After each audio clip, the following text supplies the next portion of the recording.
and welcome to this episode of ArtsAbly in Conversation. My name is Diane Collin. This series presents artists, academics, and project leaders who dedicate their time and energy to a better accessibility for people with disabilities in the arts. You can find more of these conversations on our website, artsably.com, which is spelled ArtsAbly.com.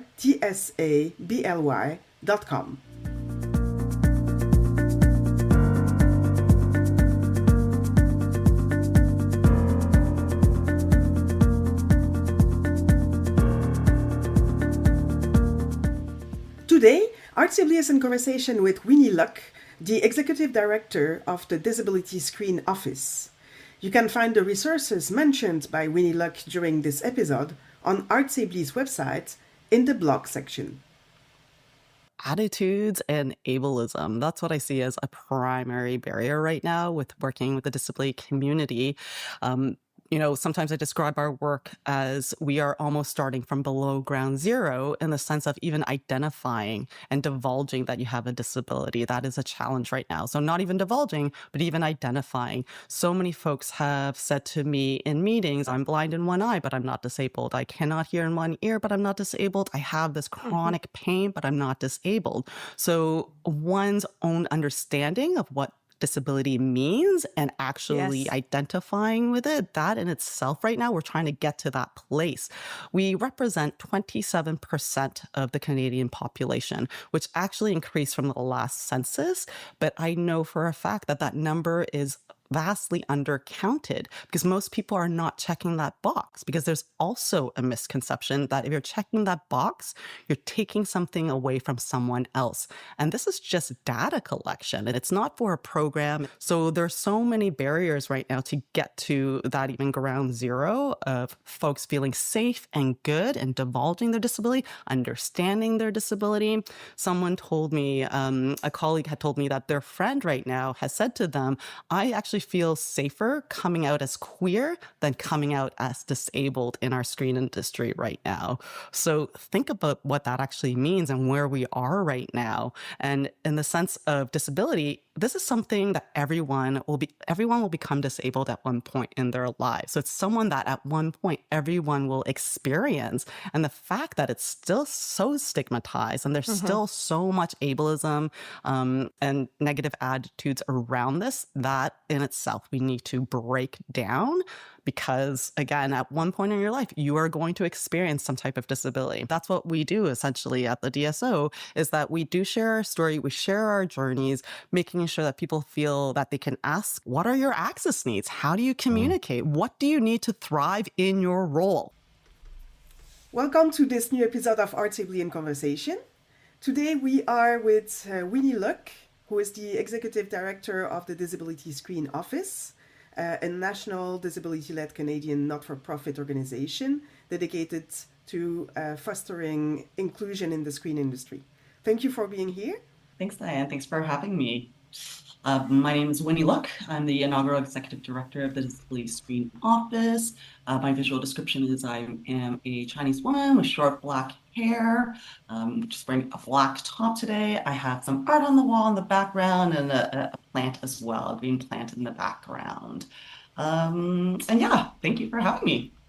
Thank you. It's you've been really, really busy with all your projects, and it's a pleasure to have you here. The DSO is doing a fantastic job in the community, and everybody is really appreciative of everything you're doing. So thank you, first of all. Oh, pleasure. And I always start this interview by asking a little bit about you, about my guests. So who are you? Where do you come from? And what made you starting what you're doing right now, which is the screen industry? Okay, wonderful. Thank you. Where I come from, I actually was born in Hong Kong. I immigrated with my family to Canada when I was a very young person. And my career started when I was very, very young. I had to start working at a very young age, and I attended Parks and Recreation programs as a young person, grew up in those programs, and then started working with Northrop Parks and Recreation, probably now more known as Toronto Parks and Recreation versus North York. The city amalgamated. And my accessibility journey actually started with Parks and Recreation. All the programming during that time already had accessibility programming intertwined into all of the sports and activities and the arts, etc. And my last position with the City of Toronto was actually leading accessibility programming for Parks and Recreation. At that time, I was also offered another position, and I was also coming out as that time as queer. And the other position that I was offered was working for Inside Out, which is the presenter of the Toronto and Ottawa LGBTQS Film Festival. And I had to really make a hard decision because I loved working for the city. I loved doing what I was doing. And I had been doing that for at least 8 years at that time. But I was also coming out. I've always had a passion for film and TV. So Inside Out was really calling to me. And in the end, I ended resigning at the City of Toronto and going to Inside Out and never looked back. I was there for 16 years. And for my last about 9 years, I was the director of operations and events. And being at an organization that I just felt so strongly and passionately about, and I loved working at Inside Out. I knew wherever I was going to go next, I would also have to be as passionate, and the values and mission would have to really align with me as well. And at that time, an organization called Rainbow Railroad was just starting up. It was a fully volunteer-run organization. And at the time I joined, it was just starting to become an organization that had paid staff. So I was the second staff brought on as the managing director, working closely with the executive director to grow the organization. And Rainbow Railroad is a nonprofit charity working globally to help persecuted LGBTQI individuals escape violence and persecution from around the world. So it was intense. It was very, very intense. We grew the organization very quickly. We were working in life and death situations, working with mostly asylum seekers from around the world. And I was there for 4 years. I'm going to be honest, I burnt out a bit. I had resigned. It was one, because we were growing the organization so quickly. The need was intense around the world. Crisis situations were happening all over. At any given time, 75 to 80 countries that criminalize same-sex intimacies, and any time between 5 to 10 countries also punished with the death penalty. And so that work was quite intense. And even though I've had experienced mobility disabilities throughout my whole life, during this time at Rainbow Railroad, I suffered 2 years of sciatica as well. And I was essentially horizontal for most of that time, but never during that time did I ever even consider taking disability leave, taking any time off, because of the important and really urgent life and death work that we were doing. It was only after that I was being interviewed about just my career and my life, that someone was listening to the story and my experience, and said to me, why didn't anyone tell you to go home? And it was just only in that moment I was like, oh, my own health, right? It was my responsibility to take care of the health of my staff team. And again, really taking care of our team, our programs, the people that we were helping. And never did I really kind of turn that focus on myself and prioritize my own health. And at that time, I really made myself a promise and set some boundaries for whatever organization I was going to next. I would have these boundaries for myself. I did some consulting in between that, and then I saw the posting for the Disability Screen Office, and it was a brand new organization working in, as you had described, the mission and mandate that we have within the screen industry. And I was thinking, oh my gosh, this is literally the culmination of my last 30 plus years of my career. And because of my very recent personal experience, and the things I wanted for myself in my next role, I'm like, this could be it. I applied, and luckily I was offered the position, and I started in June of 2023. And so now I am the inaugural executive director of the Disability Screen Office. And so I found my journey very faithful, and where I landed incredibly faithful, bringing together again all my past experience, and where in my career and personal journey with my health, just situates so perfectly within this organization. Wow, a great journey. So, what is exactly the Disability Screen Office? Because you propose multiple programs and you are present in all over the country with projects. So, can you describe a little bit what you're doing? Yes, so we are a national organization, and our mission is to develop opportunities for disabled creatives and advocate for a more accessible Canadian screen industry. And we do this through our partnerships and programs and advocacy. We really have four main focus areas. So, number one being building relationships with and foster connections among disabled creatives working and aspiring to work in within the screen industry. We influence those working in every stage of content production and to remove barriers and create opportunities for disabled creatives. We advocate for policies that support disabled creatives within the screen sector and ensuring the long-term success of the DSO, the Disability Screen Office for disabled creatives. And we are very lucky that in the sense that in a very short period of time, we were incubated by AMI, Accessible Media Inc. in early 2022. They went out into the industry, went out in the community, and really consulted both on what was needed. AMI, if you do not know, is the broadcasters that create and develop disability programming or programming for with disabled creatives representing disability for mass audiences. And it was them who saw the gap, the need for the Disability Screen Office. So after the consultations with the industry, with the disability community, they came up with this idea, incubated the idea, and the DSO became autonomous in the fall, September of 2022.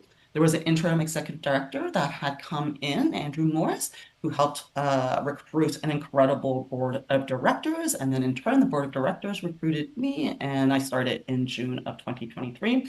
And I'm going to be honest, I essentially kind of hit the ground running, and we haven't stopped. Even on my first day, within my first few hours, I was sitting in a workshop already with CBC and CMPA. It was the one-stop shop panel.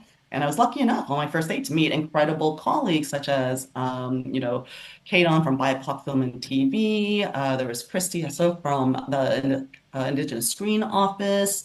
The workshop also included Joan from the Black Screen Office.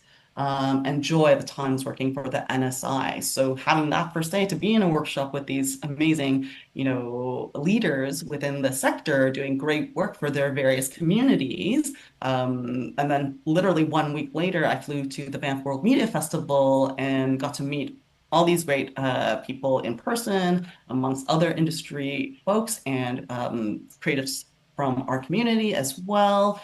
I wouldn't have started my first week any other way at the Disability Screen Office. It really set me on this like the perfect setting and right foot of meeting folks virtually, but then in person, and really being able to share the story of the Disability Screen Office, what we are intending to do, and the partnerships and collaborations that we really wanted to generate. So that first week, I really did solidify a lot of relationships and collaborations that have moved throughout the almost 3 years now that I've been at the Disability Screen Office. How many projects do you have? Like, are the main, like you had the Industry Resource Hub, which is Yeah, really yeah. incredible because it shows people that the field is really active, and Yes. it's this preconceived idea of uh, disabled folks don't do anything, or it's No, like it completely erases it. yeah, quite the opposite. Quite the opposite. I mean, I would say within the last, almost 3 years, just meeting with folks across the country, meeting with disabled creatives, meeting with industry leaders and other industry organizations, really across all levels. So we work nationally, so coast to coast to coast in every region, but we also work with every level of the industry, the screen. So the screen industry is film and TV. So we work with, the CRTC, we work with Canadian Heritage, we work with broadcasters and funders. We work with the unions, associations, and guilds and labor organizations. And it is really, truly a partnership. And part of our success is that folks really rallied around us and wanted to invest in our program. So I'll give you a little bit of a high level summary of some of the programs that we're working on. Absolutely. The hub is one of the industry resource hub, just launched in December of 2025. This is phase one, and it's a centralized database of accommodation service providers. So whether it's ASL or LSQ interpretation, or companies who do descriptive video or captioning, CART, or we have transparency and information on venues and their accessibility features. I describe it that way because there is a misconception, especially when folks say, my venue is accessible. We do the digging, right? We do the digging and we're very clear on what features are accessible because most venues are not fully 100% accessible. And people will say that. And one of the biggest misstep is someone will say even their washrooms are accessible, but it's missing an automated button, right? Because some people think just because the dimensions are there, then that is fully accessible, and that is not the case. So it's really, really important just to really communicate to the public what your actual accessibility features are so folks can then come to your website, know what you have offered, and can plan their attendance or events or what have you at your venue. We also have reports, toolkits, resources from Canada that exist and or from around the world. Canada, and in particular, the screen industry, we're behind, Australia, the US, and the UK in this work. They have more programs, they have more funding, they have more research and data collected. So anything that is out there currently, we put in a lot of time and effort and research to collect all this information onto our database. And so now you can go to our website and to our industry resource hub, and there's a very easy to use filtered system of what you want to look for, whether it's you want to look for the accessibility feature, or you can look via region or language, French or English, etc. And we want to make sure that it was easy to use because anything that was out there currently we found it was just long lists, cumbersome long lists that you would have to scroll over and over, and you don't get to really target the information that you're looking for. We're also working now fundraising for phase two of the Industry Resource Hub, and the phase two is a database of disabled creatives.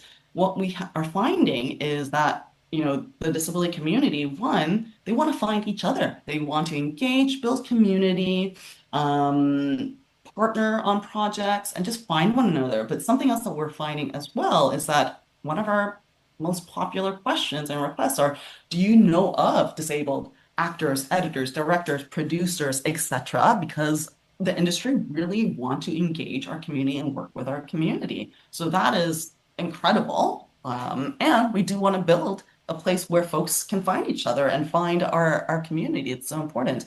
Something that will set this database aside is that we will have a very comprehensive privacy. You can manage your own account, but it is up to you as the person owning your own account if you want to share information about your disability. So that to us is incredibly important, that you have full control and there is privacy and confidentiality within our database.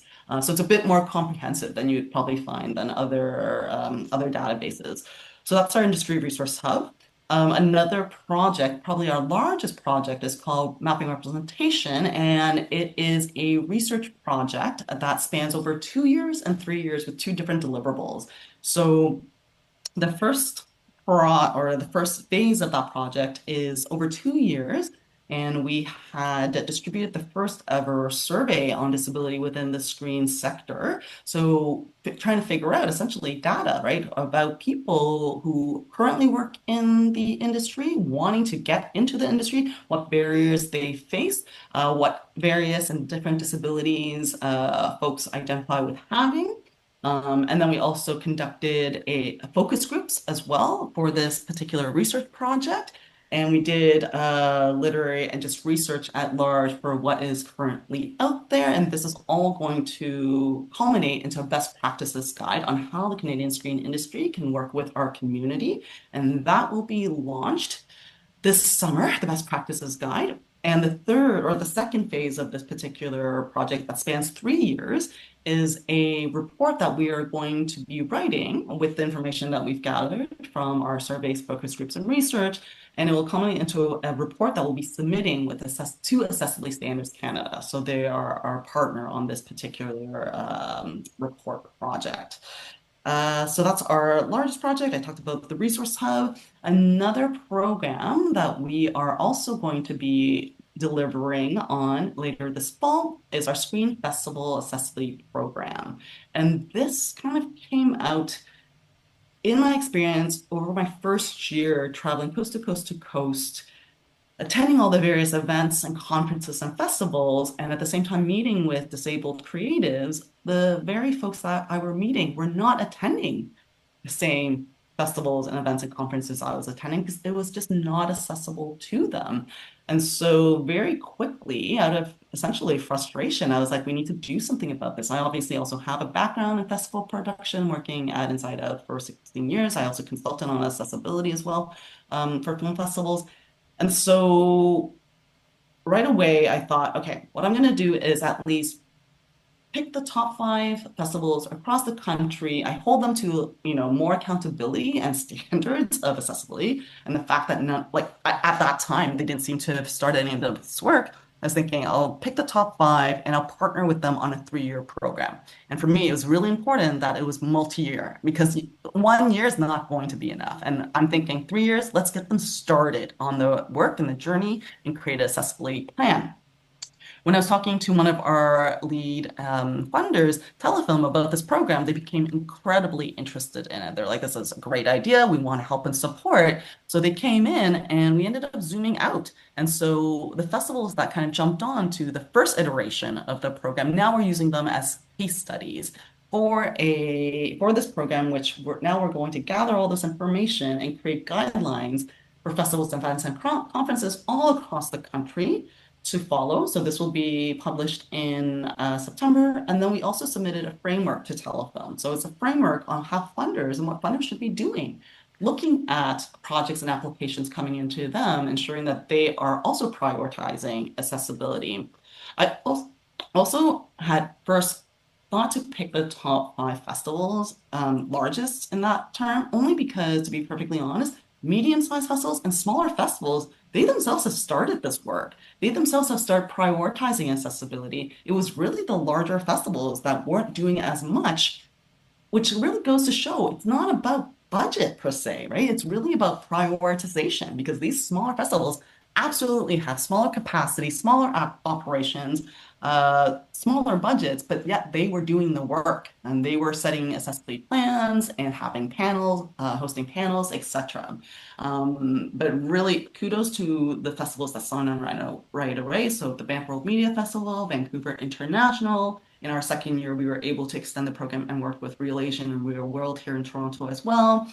And less informally, we also work with the Toronto International and we work with Prime Time as well, put on by the CMPA in Ottawa to, again, inform the guidelines. And they've been doing great work. In just 2 years' time, we saw the difference between the first year and the second year, and it's been noticed. So really proud of that program and our partners in that program.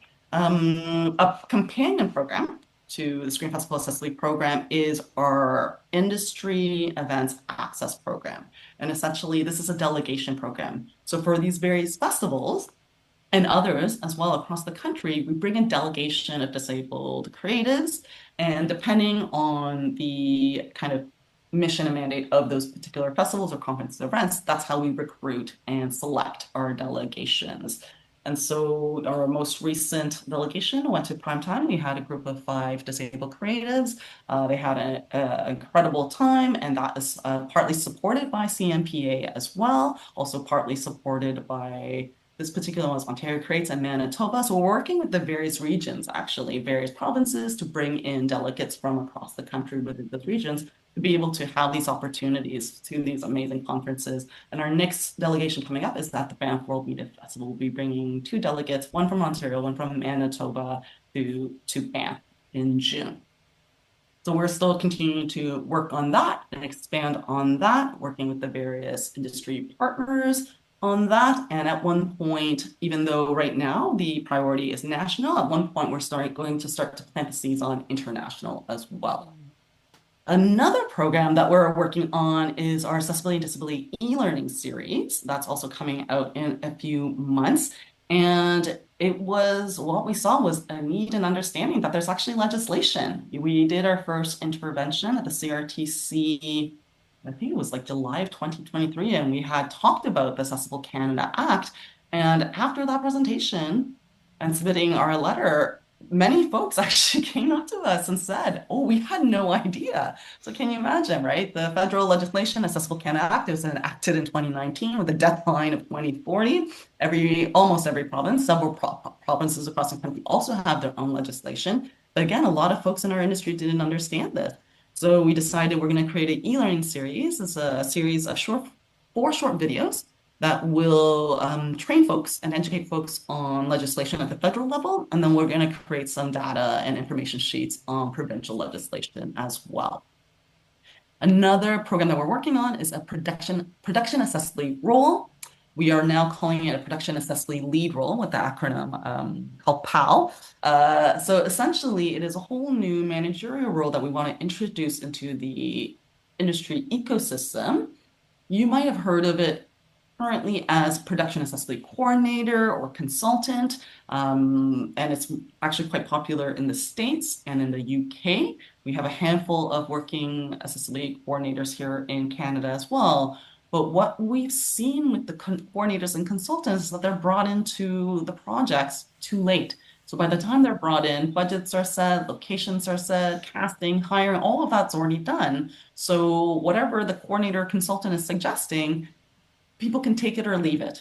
And so what we want to do with this particular role is elevate it so they would have more decision-making power, more influence on budgets, locations, scheduling, etc. Be that central figure to train the team, the whole team, be that confident for folks to divulge and ask for their access needs and accommodation needs, and really be that central figure to lead this work. Because what we also saw and what we've also heard from disabled creatives is that, if it's a disabled writer, for example, they then become the consultant, right? It's this like emotional labor that defaults on them, and free labor at that, because they're the writer, they're hired to be the writer, but they might then now, oh, is this authentic representation? Or what about, we have our set, is this accessible enough? And so all of a sudden, all this information or all this education lands on the disabled creatives, and all they want to do is write or direct or edit or do exactly what they were actually hired to do.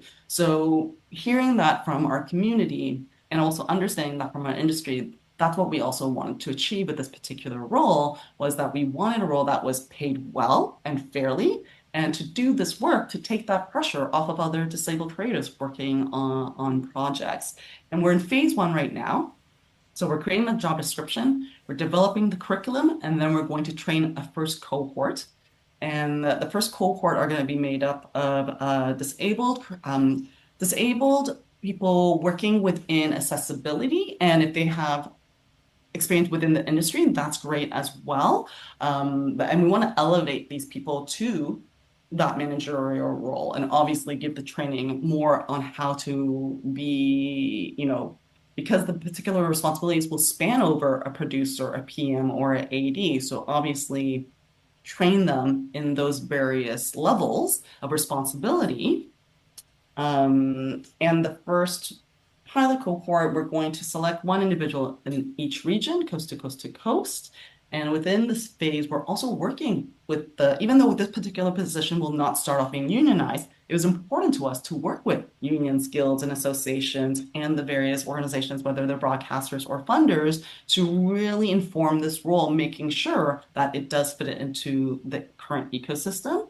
And also we're working in consulting with Indivisible, which is an American company that really pioneered the production accessibility coordinator role, really wanting to give credit and respect the work that has, again, come before the DSO was ever even, started. It's really important to us to engage folks that have been working in this space, that has a history of working in the space and have done. We don't want to reinvent the wheel. We really want to engage and collaborate with folks who've been doing this work. So that was important to us to also engage this organization who really pioneered the coordinator role to inform our curriculum, inform our job description, and engage again the industry and the community. And then the phase 2 is placing a first cohort onto productions across the country. And it's been really well received. We already have people asking us, they want to be part of that first cohort. And we already have production companies also coming to us wanting to be that first placement. So something that's been really well received within the industry and folks are excited about. Let's see. I mean, I've already said a lot within our programs. Those are the ones that we are self-producing, but we also have countless industry and community partnerships across the country and across the sector as well. Just very quickly, Access CBC is one that we've been doing with CBC in its 3rd year. And then we also have the very first Disabled Producers Lab that we're working with the National Screen Institute as well. That went really, really, really well. And the National Screen Institute is also a partner with us on the production accessibility lead role. So really, really happy to continue working with the NSI on our various programs. We really respect their training and their programs that they have delivered in the past. So really happy to be working with them in this capacity. One of the things that you mentioned, and that I can testify the importance of that. I was part of one of the focus groups, and we were very happy to be in this focus group together, discussing whatever the topic was, but also realizing how important it is to put us together in the room and ask us, what do you need? What is your where are you right now in your work environment? Where are you in your tasks? Where are you in your, how do you manage? How do you travel in a journey with a disability in your work and in the arts? And that was amazing. And the discussion we had during these groups, this focus group, where towards, oh, we should really get together and do that again. so that's really awesome. That's really Thank good. you for taking part. Yeah, it was really, it's important. It's and by taking part, it's like, okay, let's support these projects because it's so important. Essentially, that's at the core of our work, is to consult our community, right? And nothing about us without us. That is really the core of how we do our work. We can't do this ourselves. Right? It was just me and an amazing board of directors for our first year, and now we've grown our team. But right now, it's still 4 full-time staff, a great board of directors, lots of committee members, and incredible collaborators and partners across the country and the sector. And we are only able to do this work with our community, right? With our industry partners. We couldn't do this alone because we are still relatively new in a startup. So it's so important to us to go out into the community and hear from y'all what you need, what barriers you face, and also the good things, right? Like it's not just about the barriers, but also any of the positive experiences. So yeah, very important to us to engage and to consult our community and industry and partners. It's a good segue to my next question. Ah, So, what does it mean for you, or what's after working with the DSO for some time, but also working with members of communities, diverse communities across the country? What does it mean for you to work in a disability culture in the arts? What does it trigger? How important is it? right now, I mean, to be perfectly honest, it means everything, right? It's the kind of, because I have been working with other equity deserving groups and communities my whole life, essentially. It is the intersectionality, right? You cannot ignore myself and in I don't know if my bio, I actually, but I'm a, queer Chinese woman with a disability. I talked about my various mobility disabilities, but I also am ADHD as well. And for me, the culmination, like I had mentioned, my journey throughout my career, the culmination of my last 30 plus years of lived experience, my career, has really culminated to this moment. And even having worked in 20 years in 2S LGBT advocacy, there's so many parallels. I see so many parallels within that and what I am doing now. And for example, even coming out as queer and divulging your disability. Right now, we see a huge barrier of folks just one, not even necessarily identifying with having a disability because they don't understand the definition of disability. So I've had many folks say to me, I'm blind in one eye, but I'm not disabled. I cannot hear in one ear, but I'm not disabled. I actually experience all this chronic pain, which that's also my experience. I have chronic pain, but I'm not disabled.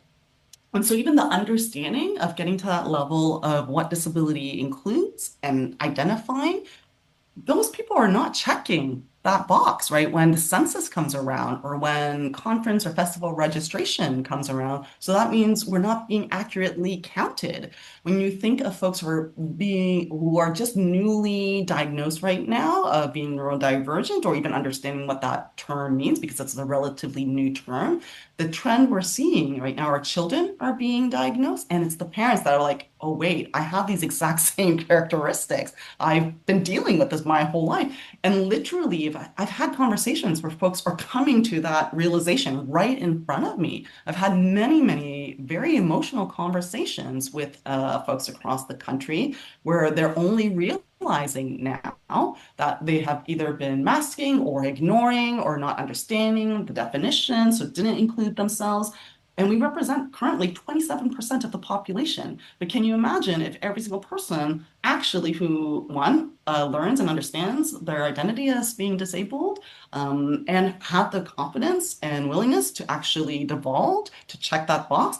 Because also our aging parents are not checking that box either, right? Disability, everyone at one point in their lives will become disabled. And even that phrase, many of us know this, right? It's very obvious to us. But as I say this in public during panels and presentations, so many people come up to me after and say, I never even thought about that, right? Because it's just not talked about as much. And how quickly, right? Something can change. My partner also became disabled when she got into a car accident, and it happened instantaneously and it, suddenly, very, very suddenly.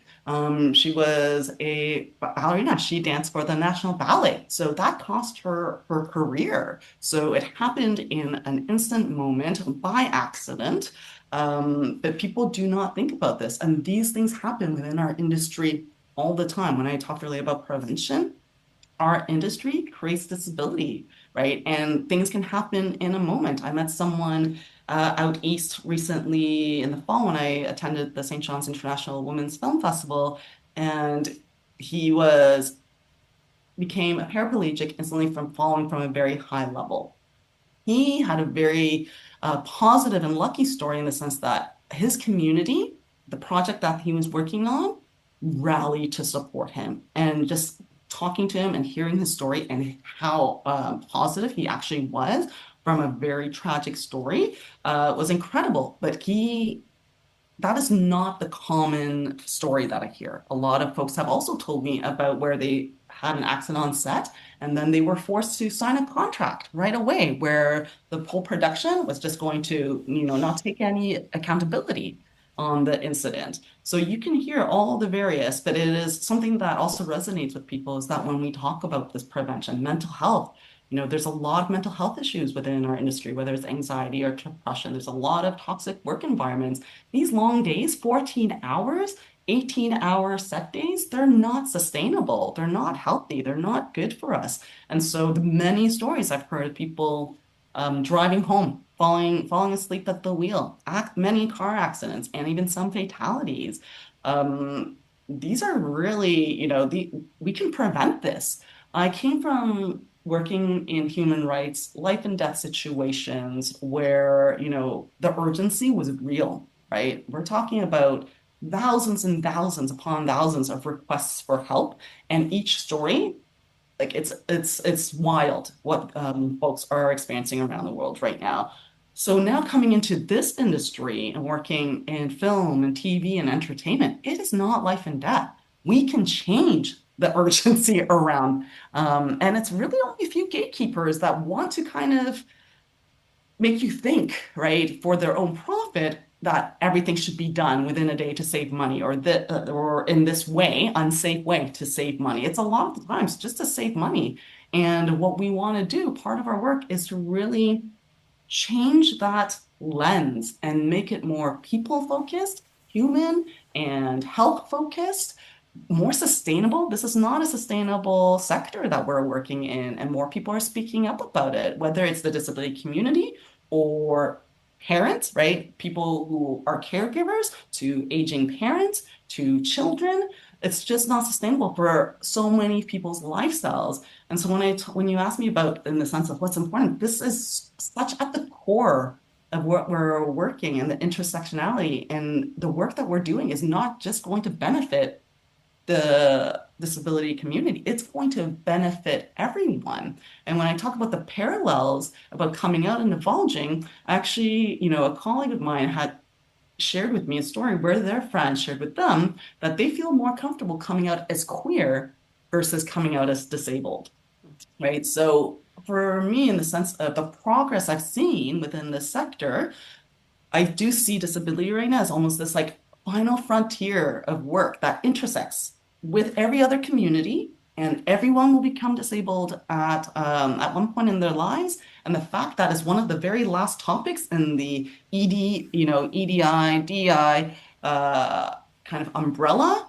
One of the first things we did, one of the first things I encouraged in my first year was you have to include that A. It's not just EDI, it's EDIA or DEIA, or I even like to call it IDEA, IDEA. Always include that A, because without it, even within circles and dialogues of DEI, people are not talking about accessibility or disability representation. So right now, I do encourage if in your strategic plans, in any of your equity committees or plans or work or projects, you have to include that A. You have to name it, you have to label it, you have to say it out loud, because without that A, people very often are forgetting about our community and forgetting about accessibility. And it is so core right now, I feel, the center of our work. And if we make things more accessible, we have good disability representation, it will just change the structure and dynamic of our industry at large. And also legislation, it is legislated, right? So it's on one side, great thing to do, makes for a better industry, more inclusive industry, more representative industry. But on the other side, it's also legislated. So change is coming. And the great thing about, where we sit with the DSO and the industry is that I think that people were just really waiting for us. We're right now currently the only organization doing this type of work. But like I said, we're doing it with so many organizations and so many partners right now and why we're so busy and why we've grown so quickly is because the need, the desire, the gap, people recognize that what was there, and I think they were just waiting for a trusted organization to ask all the questions, right? I think there was a lot of intimidation or taboo because some of my very first meetings, people did ask me, can I even say the word disability? Can I say disabled, right? So the very most basic information online. And for me, it's like, yes, ask us all these questions. We'll never make you feel bad, right? Like, or embarrassed to ask these questions. We're going to meet you at where you are in your accessibility journey, because that's how else are we going to start, right? So, and a lot of the partners that we partnered with in our first year, we realized actually they were doing more than what we knew. They just weren't telling people. And part of the work is really being proactive and really building the relationships and outreaching and marketing the accessibility plans and features and activities that you're doing. Because if you're not actually reaching the community and letting them know what you're doing, one of the biggest risks to our work is that, some folks will start this work and then they're like, oh, but no one requested ASL, or no one was using the card, right? Or all of those accessibility seats were empty. And well, but did you take the time to actually reach out to our community and let them know that your event or your project is now accessible to them? because they're not coming to your website and refreshing and clicking on your website to figure out if it's open or accessible to them, right? So part of this work is really also about reaching out, building these relationships, building the trust back up with our community, and doing that extra work.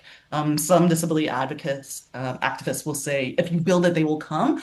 I don't actually necessarily agree that. It's like you have to build it plus outreach, Outreach. Yeah. plus, right? Let people know, communicate. Hmm. So it's a little bit more work than just doing it. You have to actually also then take the time to build the relationship and trust back. Yeah, and you were also talking about venues. It's, I'm working in the music industry mostly, and in the music industry, venues are not accessible to performers with disabilities. They're accessible to audience, and then they mark themselves as Mhm. accessible, and suddenly you come as an artist and you come to perform, and you cannot even access the stage. And so there is a big amount of communication that needs to happen within the venue itself, or within the industry, with the venues, with the direction people, and with the people who are building the laws, so that they can make it respect by these venues. And Mhm. we have that all the time, and so it's so important, as you say, also when these venues are putting the amount of effort and accessibility and build their accesses to the performers and the audience, then they need to tell, hey, by the way, we got this big grant and we are now fully accessible. Please make your other colleagues aware of this information, because now you can come and perform here. And so Exactly. that Um, joins what you're saying. what's happening is most folks are kind of reacting, right? They're reacting to complaints or to feedback versus being proactive in making sure that whether it's the show, whether it's the presentation, the event, the program, that is accessible from the beginning. You have to think about this lens from the very beginning. Essentially, in our sector, something that's newly introduced is also an intimacy coordinator, right? So when you think about intimacy coordinators, it's when there are intimate scenes being shot, and that's when they're hired on and brought in. We say, if there are humans involved, that's when you think about accessibility from the get-go, right? Intimacy is one thing, but when it comes to accessibility, again, it affects all of us. I'll give you a quick anecdote in the sense of I won't name the award show, but a particular nominee was a wheelchair user, and when they went to the event, they saw that there was no ramp. So they said to one of the organizers, "Oh, I guess I didn't win." Right? They already knew that they didn't win the award because there was no ramp. And obviously the person that received this information, they were incredibly embarrassed. They didn't even think about that. But it needed that experience to then push, that work and that thinking and that lens. But that's not right. That's not fair. And this is the person who had to stay in front of the stage to give the speech, right? Well, no, it was a nominee. So they were a potential award winner, but when they saw the stage that didn't have a Oh, ramp, they already knew they oh, didn't win, right? okay. And the fact is, they shouldn't have known, right? That Yeah, information shouldn't have been shared with them in that way. yeah, yeah. I mean, I have a similar anecdote with another place where there was an awards ceremony, and this person received the award and had to give the Hey. speech in front of the stage because no access to the stage. Much. Oof. So this needs to change. Absolutely. Absolutely. Okay, speaking of collaborators and people in the industry, I was wondering if you had in your career someone who really inspired you, or maybe motivated you, and who transforms the way that you are currently doing your job. If you had one person to name, who would I it be? mean, right now, I would say even from my very first year when I first started, and one name kept on coming up over and over again. They're like, "Have you met this person? How do you know this person?" And it kept on coming up. And their name is Ophira Kaloff. And I got to meet and work with them within my first year, they are a highly respected Canadian screen. They're a writer, they're a performer. They also co-lead and co-created the Disabled Producers Lab through the NSI. They also created the first actually ever and only accessible writers lab as well. We work with them on DSO workshops. They've also done work with our partner programs like Access CBC. And so they are a superstar. I mean, the fact that that name kept on being brought up to me when I first started at the DSO over and over again. And once I met Ophira, I was like, oh, this is why.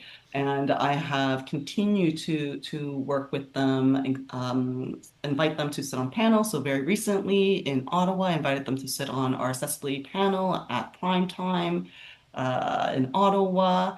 And they do help us and work with us on our workshops as well. They're currently helping to write the case report for the Disabled Producers Lab. But what I really respect about them is that they have this ability to meet folks where they are in their accessibility journey, and they are incredibly articulate and have a gift of like storytelling and using really clear examples of accessibility practices and accessibility justice and make it relatable to everyone. And they just have this natural ability to draw people in, and they are creative, they are patient, and just a fountain of knowledge and information, and really consistently always offering thoughtful insights and practical guidance in this realm. And I think, for me, that especially leading an organization like this, having the opportunity to work with someone like Ophira is just so it's incredibly it's an honor, really, because she's been working in this field for so long, and they have the experience, the lived experience, the experience in the various. Because I'm more, I have been working in a film and TV for a while, but the fact that they are working as a performer, working in a writer, working as or helping and supporting producers. So really, really ingrained within the industry and sharing their experience and lived experience and all their knowledge. And I think it does take a lot of patience. And so just their ability to draw people in and having really, again, many people, the glowing, stories and recommendations of this person, and then having met with them. That's a high expectation, and they really lived up to it. And it's just been such a joy to work with them throughout my several years here at the DSOs. For me, Vera Kailath is definitely one of those people that inspire me and that I wanted to name. Thank you. Well, I have a last question before we say goodbye. Where can we find information about DSO? Oh, yes, please. So on our website, www.dso-orphe.ca, so dso-orph.ca. And then we also have our various social media. So whether it's Instagram, you can find us, just do a search with disability or DSO. Instagram, LinkedIn, and Facebook are our current social media channels. And so if you go to our website, please sign up for our e-newsletter. Our e-newsletter is where we're going to put all our information, whether it's our launches of our products and programs, or partnerships, collaborations, our friends, their events, their programs, and recruitment. So we do our recruiting and callouts for whether it's applications for our delegations or applications for our various programs, etc., or callouts for joining any of our subcommittees or sometimes even board. So yeah, our e-news, our website, and our socials. Please join and follow and share the news. Thank you so much. It was Thank really a you. pleasure. This conversation was really a pleasure. Oh, And I yeah. know how your time is precious, so thank you for taking the time to be here today. Oh no, absolutely. This is why we exist to share our knowledge and our stories and our programs. So thank you for inviting me to speak today. Well, have a great day and see you around in one of the conferences or festival or something. Look forward to it. Thanks, Diane. Thank you. Bye.